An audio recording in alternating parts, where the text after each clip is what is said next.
What a surprise. The test is normally conducted between 10 a.m. and noon each Wednesday, weather permitting.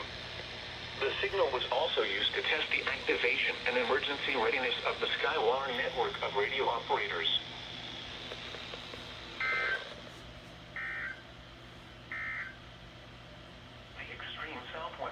Okay, that is what I call awesome.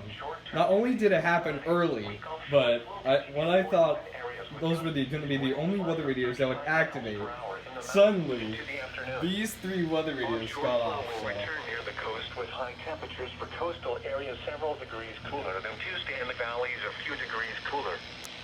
For Thursday into Friday, a low pressure system moving southeastward. Anyway, these are all your weather radios for you. Let's see if some others go off.